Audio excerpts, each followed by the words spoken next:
My dear friends and professionals, I am Uday Singh advocate speaking. So ನೀವೆಲ್ಲರೂ ಸಹ ನನ್ನ channel ಅನ್ನು ನೋಡ್ತಾ ಇದ್ದೀರಿ ಅಂತ ನಾನು ಅಂದ್ಕೊಂಡಿದ್ದೀನಿ.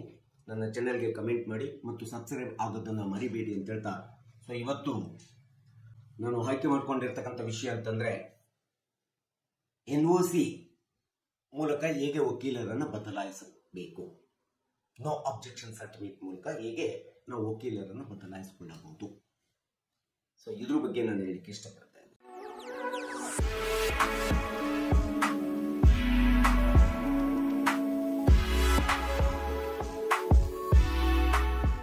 ಯಾವುದೇ ಒಂದು ಸಿವಿಲ್ ಅಥವಾ ಕ್ರಿಮಿನಲ್ ದಾವಿಯನ್ನು ಹೂಡಿದಂತ ಸಂದರ್ಭದಲ್ಲಿ ವಕೀಲರ ಪಾತ್ರ ತುಂಬಾ ಮಹತ್ವಪೂರ್ಣವಾಗಿರ್ತದೆ.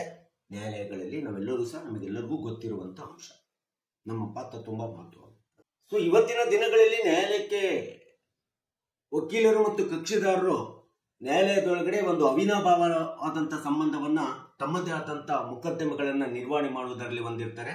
ಸೊ ನೊಂದು ಬೆಂದು ಬಂದಂತ ಕಕ್ಷಿದಾರರಿಗೆ ಮೊಕದ್ದಮೆಯನ್ನು ಹೊತ್ತು ಬಂದಂತ ಕಕ್ಷಿದಾರರಿಗೆ ಒಂದು ಕಾನೂನು ಸೇವೆಯನ್ನ ಸಮರ್ಥವಾಗಿ ಕೊಡುವಂತ ಗುರುತರವಾದಂತ ಜವಾಬ್ದಾರಿ ಇವತ್ತು ನಮ್ಮೆಲ್ಲರ ಮೇಲಿದೆ, ನಮ್ಮೆಲ್ಲ ವಕೀಲರುಗಳ ಮೇಲೆ ಇರತಕ್ಕಂಥದ್ದು ನಿಮ್ಗೆಲ್ಲರಿಗೂ ಸಹ ತಿಳಿದಂತ ವಿಷಯ. ಅದೇ ತರ ಕಕ್ಷಿದಾರರಾದಂತವರು ಸಹ ಪ್ಲಾಂಟಿಫ್ ಇರ್ಬೋದು, ಡಿಫೆಂಡೆಂಟ್ ಇರ್ಬೋದು, ರೆಸ್ಪಾಂಡೆಂಟ್ ಇರ್ಬೋದು, ಇನ್ಯಾರು ಇರ್ಬೋದು. ಈ ರೀತಿ ಕಕ್ಷಿದಾರರು ತಮ್ಮದೇ ಆದಂತ ದಾವೆಯನ್ನು ತೆಗೆದುಕೊಂಡು ಬಂದು ತಮ್ಮ ಒಂದು ವಕೀಲರನ್ನು ನೇಮಿಸಿದಂತ ಸಂದರ್ಭದಲ್ಲಿ ಅವರು ಫೀಸ್ ಅನ್ನು ಕೊಡಬೇಕಾಗುತ್ತೆ. ಆ ಫೀನ ಮಾತಿನ ಪ್ರಕಾರ ತಾವು ಏನು ವಕೀಲರ ಹತ್ರ ಜೊತೆ ಮಾತಾಡಿರ್ತೀರ ಆ ರೀತಿಯಾದಂತ ಅವರಿಗೆ ಶುಲ್ಕವನ್ನು ಕೊಡಬೇಕಾಗುತ್ತೆ, ಫೀಸ್ನ ಕೊಡಬೇಕಾಗುತ್ತೆ. ಆ ಫೀಸ್ ಅನ್ನು ಕೊಟ್ಟು ತಮ್ಮ ಒಂದು ಕಾನೂನು ಸೇವೆಯನ್ನ ತೆಗೆದುಕೊಳ್ಳತಕ್ಕಂಥದ್ದು ಕಕ್ಷಿದಾರನ ಕರ್ತವ್ಯ ಸಹ ಆಗಿರ್ತದೆ. ಸೊ ಈ ರೀತಿಯಾದಂತ ಕಕ್ಷಿದಾರ ಮತ್ತು ಕ್ಲೈಂಟ್ ಮತ್ತು ವಕೀಲರ ಮಧ್ಯೆ ಯಾವುದೇ ಒಂದು ಸಿವಿಲ್ ಅಥವಾ ಕ್ರಿಮಿನಲ್ ಕೇಸ್ಗಳಲ್ಲಿ ಒಂದು ದಾವಿಯನ್ನ ನಿರ್ವಹಣೆ ಮಾಡಲಿಕ್ಕೆ ಅಥವಾ ನಿರ್ವಹಿಸಲಿಕ್ಕೆ ಅಥವಾ ಕಾನೂನು ಸೇವೆಯನ್ನು ಕೊಡಲಿಕ್ಕೆ ಒಂದು ಒಡಂಬಡಿಕೆ ಅಥವಾ ಓರಲ್ ಮಾತುಕತೆ ನಡೆದಿರ್ತದೆ. ಸೊ ಇಂಥ ಸಂದರ್ಭದಲ್ಲಿ ಒಬ್ಬ ಕಕ್ಷಿದಾರ ಫೀಸ್ ಅನ್ನು ಕೊಡ್ತಾನೆ, ಫೀ ಕೊಟ್ಟು ತನ್ನ ದಾವಿಯನ್ನು ಕೊಟ್ಟಿರ್ತಾನೆ, ಅವನಿಗೆ ಕಾನೂನು ಸೇವೆಯನ್ನು ಕೊಡಬೇಕಾದ್ದು ನಮ್ಮ ಕರ್ತವ್ಯ ಇರ್ತದೆ. ಕೆಲವೊಂದು ಸಂದರ್ಭದಲ್ಲಿ ನಾವೇನ್ ಮಾಡ್ತೀವಿ ವಕೀಲರುಗಳು ಅಂತಂದ್ರೆ, ಕಕ್ಷಿದಾರನಿಂದ ಫೀಸ್ ಅನ್ನು ತೆಗೆದುಕೊಳ್ತೀವಿ, ಅವರ ಮೊಕದ್ದಮೆಯ ದಾಖಲೆಗಳನ್ನು ಎಲ್ಲವನ್ನು ತೆಗೆದುಕೊಳ್ತೀವಿ. ಆದರೆ ಅವರಿಗೆ ಆ ಮೊಕದ್ದಮೆಯನ್ನ ನ್ಯಾಯಾಲಯದಲ್ಲಿ ಹೂಡದೆ ಫೈಲ್ ಮಾಡದೆ ಎಷ್ಟೋ ನಾವು ಆ ಮೊಕದ್ದಮೆಗಳಿಗೆ ತಿರಸ್ಕಾರ ಮನೋಭಾವದಿಂದ ಅಥವಾ ವಿಮುಖರಾಗ್ಬಿಡ್ತೀವಿ. ಸೊ ಇಂಥ ಒಂದು ಸೇವೆಯಿಂದ ವಿಮುಖರಾಗ್ಬಿಡ್ತೀವಿ. ಇಂಥ ಸಂದರ್ಭ ಬಂದಾಗ ಸಹಜವಾಗಿ ನಮ್ಮ ಕಕ್ಷಿದಾರರು ನಮ್ಮಿಂದ NOC ನೋ ಅಬ್ಜೆಕ್ಷನ್ ಸರ್ಟಿಫಿಕೇಟ್ ಅನ್ನ ನಿರೀಕ್ಷೆ ಮಾಡತಕ್ಕಂಥದ್ದು ಸಹಜವಾಗಿದೆ. ಇದು ನನ್ನ ಸಂದರ್ಭ.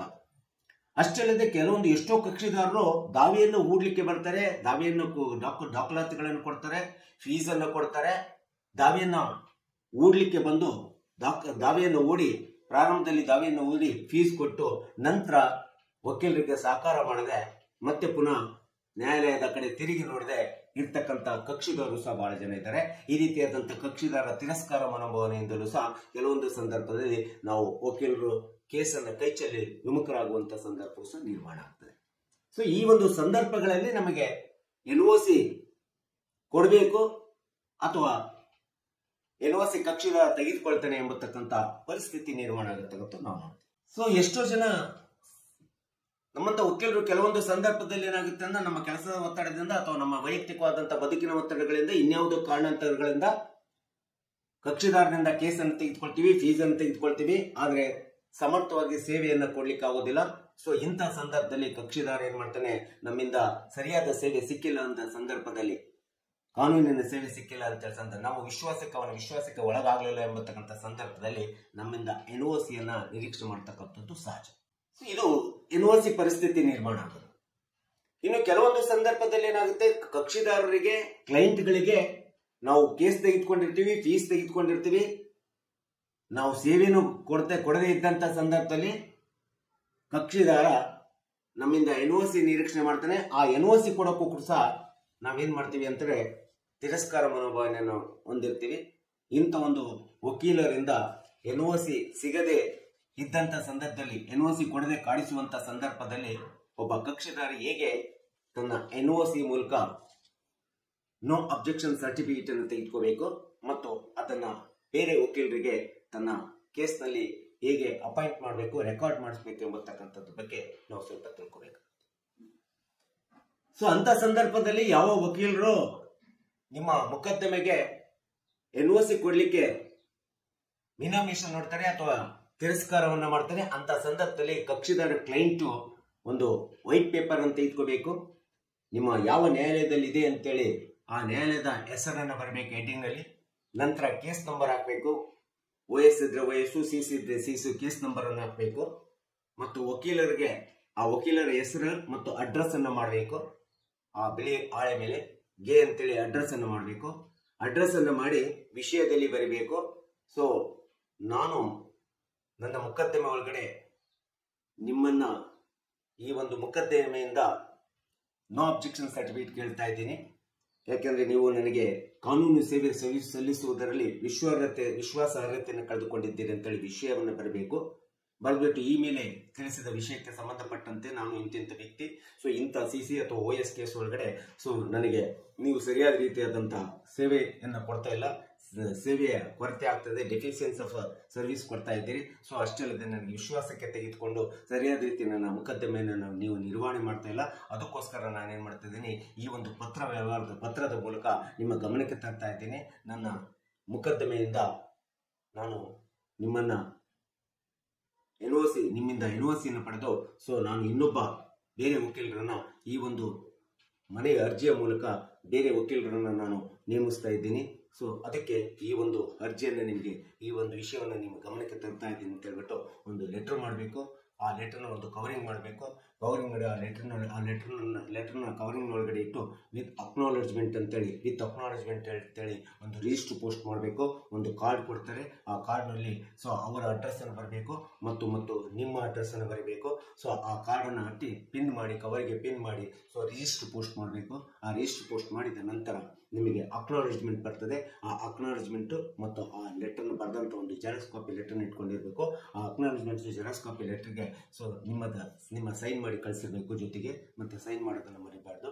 ಸೊ ಸೈನ್ ಮಾಡಿ ಕಳಿಸಿ ಆ ಅಕ್ನಾಲೆಜ್ಮೆಂಟ್ ಮತ್ತು ಆ ಲೆಟರ್ಗೆ ಒಂದು ಬಂದಂತ ಅಕ್ನಾಲೆಜ್ಮೆಂಟ್ ಅನ್ನು ರಿಸೀವ್ಡ್ ಅಕ್ನಾಲೆಜ್ಮೆಂಟ್ ಅನ್ನು ತೆಗೆದುಕೊಂಡು ಹೋಗಿ ಇನ್ನೊಬ್ರು ವಕೀಲರಿಗೆ ಕೊಟ್ಟಂತ ಸಂದರ್ಭದಲ್ಲಿ ಮತ್ತೆ ಪುನಃ ವಕಾಲತ್ತನ್ನು ತೆಗೆದುಕೊಂಡು ನಿಮ್ಮ ಸಿಗ್ನೇಚರ್ ಅನ್ನು ತೆಗೆದುಕೊಂಡು ಆ ವಕೀಲರನ್ನ ನಿಮ್ಮ ಮೊಕದ್ದಮೆಯಲ್ಲಿ ನೇಮಿಸುವಂತ ಅಧಿಕಾರ ನಿಮಗಿದೆ. ಸೊ ಈ ರೀತಿಯಾದಂತ ಒಂದು ಪ್ರೊಸೆಸ್ ಅನ್ನ ನಿಯಮವನ್ನು ಮಾಡಿದಾಗ ಸಹಜವಾಗಿ ನೀವು NOC ಮೂಲಕ ನೋ ಅಬ್ಜೆಕ್ಷನ್ ಸರ್ಟಿಫಿಕೇಟ್ ಅನ್ನ ನಿಮ್ಮ ವಕೀಲರನ್ನ ಬದಲಾವಣೆ ಮಾಡಿ ಇನ್ನೊಬ್ಬ ಹೊಸ ವಕೀಲರಿಗೆ ನೇಮಿಸಲಿಕ್ಕೆ ಇದು ಕಾನೂನುಬದ್ಧವಾದಂತ ಒಂದು ಅತಿ ಸ್ಪಷ್ಟವಾದಂತ ಅಧಿಕಾರ. ಯಾವುದೇ ಒಬ್ಬ ವಕೀಲರು NOC ಕೊಡ್ಲಿಕ್ಕೆ ನಿಮಗೆ ಮೀನಾಮೇಷ ಮಾಡಿದಾಗ ಅಥವಾ ತಿರಸ್ಕಾರ ಮಾಡಿದಂತ ಸಂದರ್ಭದಲ್ಲಿ ಈ ಒಂದು ನಿಯಮವನ್ನು ಅನುಕರಣೆ ಮಾಡಬೇಕು. ಆದರೆ ನನ್ನ ಪ್ರಕಾರ ಬಹಳಷ್ಟು ವಕೀಲರು ಯಾವುದೇ ಒಬ್ಬ ಕ್ಲೈಂಟ್ ಅಥವಾ ಕಕ್ಷಿದಾರ ಸೊ ತನ್ನ ಮೊಕದ್ದಮೆಯಿಂದ ವಿಮುಖರಾಗಿ ಅಥವಾ NOCಯನ್ನು ಕೊಡಿ ಅಂತೇಳಿ ಕೇಳಿಕೊಂಡಂತ ಸಂದರ್ಭದಲ್ಲಿ ಸೊ ಇವತ್ತಿನ ದಿನಗಳಲ್ಲಿ, ಇವತ್ತಿನ ನಾಗರಿಕ ಮತ್ತು ಟೆಕ್ನಾಲಜಿ ಆಧುನಿಕ ದಿನಗಳಲ್ಲಿ ಯಾವ ವಕೀಲರು ಸಹ ಕಾಡಿಸೋದಿಲ್ಲ, ಮೀನಾಮೇಷ ಮಾಡೋದಿಲ್ಲ. 90% ನಮ್ಮ ವಕೀಲರು ಸೊ ತಮ್ಮ ವಕಾಲತ್ ನಾಮನ್ನು ತೆಗೆದುಕೊಳ್ತಾರೆ, ವಕಾಲತ್ ಫಾರಂ ಅನ್ನು ತೆಗೆದುಕೊಳ್ತಾರೆ. ಆ ವಕಾಲತ್ ಫಾರಂ ನಲ್ಲಿ NOC ಅಂತೇಳಿ ಬರೀತಾರೆ ಮತ್ತು NOC ಅಂತೇಳಿ ಬರ್ಬಿಟ್ಟು ತಮ್ಮ ಸ್ಮಾಲ್ ಸಿಗ್ನೇಚರ್ ಅನ್ನು ಮಾಡ್ತಾರೆ, ಡೇಟ್ ಅನ್ನು ಹಾಕ್ತಾರೆ. ಹಾಕಿ ನೋ ಅಬ್ಜೆಕ್ಷನ್ ಅಂತೇಳಿ ಡೇಟ್ ಹಾಕಿ ತಮ್ಮ ಸಿಗ್ನೇಚರ್ ಅನ್ನು ಮಾಡಿ ಆ ವಕಾಲತ್ ಫಾರಂ ಅನ್ನು ನಿಮಗೆ ಕೊಡ್ತಾರೆ. ಸೊ ನಂತರ ಅವರು ಕೊಟ್ಟಂತ ವಕಾಲತ್ ಫಾರಂ ನ ತೆಗೆದುಕೊಂಡು ಹೋಗ್ಬಿಟ್ಟು ನೀವು ಇನ್ನೊಬ್ಬರು ವಕೀಲರಿಗೆ ಕೊಟ್ಟಾಗ ಆ ವಕೀಲರು ನಿಮ್ಮ ಮೊಕದ್ದಮೆಗೆ ಆ ವಕಾಲತ್ತನ್ನು ಹಾಕಿ ಮತ್ತೆ ನಿಮಗೆ ನಿಮ್ಮ ಮೊಕದ್ದಮೆ ಒಳಗಡೆ ಡಿಜಿಟಲ್ ಟೆಕ್ನಾಲಜಿ ಮೂಲಕ ಸೊ ನಿಮ್ಮ ವಕೀಲರ ಹೆಸರು ರೆಕಾರ್ಡ್ ಆಗುತ್ತಕ್ಕಂಥದ್ದನ್ನು ನಾವು ನೋಡ್ತೇವೆ. ಸಹಜವಾಗಿ ನಮಗೆ ಇವತ್ತಿನ ದಿನಗಳಲ್ಲಿ NOCಯನ್ನು ಕೊಡೋದಿಲ್ಲ ಎಂಬತಕ್ಕಂಥದ್ದು ಹಿಂದೆ ಒಂದು ಕಾಲ ಇತ್ತು. ಏನು ಟೆಕ್ನಾಲಜಿ, ಡಿಜಿಟಲ್ ಟೆಕ್ನಾಲಜಿ ಈ ಒಂದು ವ್ಯವಸ್ಥೆ ಇಲ್ಲದೆ ಇದ್ದಂತ ಆದ್ರೆ ಇವತ್ತಿನ ದಿನಗಳಲ್ಲಿ 90% ಅಡ್ವೊಕೇಟ್ಸ್ ವಕೀಲರು ಯಾವುದೇ ಕ್ಲೈಂಟ್ NOC ಕೇಳಿದಂತ ಸಂದರ್ಭದಲ್ಲಿ ವಕಾಲತ್ ಫಾರಂ ನಲ್ಲಿ NOC ಅಂತ ಹೇಳ್ಬಾರ್ದು ಸೈನ್ ಮಾಡಿ ಅಥವಾ ನೋ ಅಬ್ಜೆಕ್ಷನ್ ಅಂತ ಹೇಳ್ಬಾರ್ದು ಸೈನ್ ಮಾಡಿ ಆ ವಕಾಲತ್ತನ್ನ ಸಂಬಂಧಪಟ್ಟಂತ ಕಕ್ಷಿದಾರರಿಗೆ ಕೊಡ್ತಕ್ಕಂಥದ್ದು ನಾವು ಸಹಜವಾಗಿ ನೋಡ್ತೀವಿ. ಈ ರೀತಿ NOC ತೆಗೆದುಕೊಳ್ಳುವುದರ ಮೂಲಕ ನೀವು ಮೊದಲಿನ ವಕೀಲರನ್ನ ಬದಲಾಯಿಸಿ ಇನ್ನೊಬ್ಬ ವಕೀಲರಿಗೆ ನಿಮ್ಮ ಮೊಕದ್ದಮೆಯನ್ನು ನಡೆಸಲಿಕ್ಕೆ ಅವಕಾಶ ಮಾಡಿಕೊಡುವಂತ ಒಂದು ಸ್ಪಷ್ಟವಾದಂತ ಕಾನೂನು ನಿಯಮ ಸೊ ಇದೆ ಎಂಬತಕ್ಕಂಥದ್ದನ್ನ ಕಕ್ಷಿದಾರರು ಸೊ ನೀವೆಲ್ಲರೂ ಸಹ ತಿಳ್ಕೊಬೇಕಂತೇಳಿ ಹೇಳ್ತಾ ಈ ವಿಡಿಯೋನ ಮಾಡಿದ್ದೀನಿ.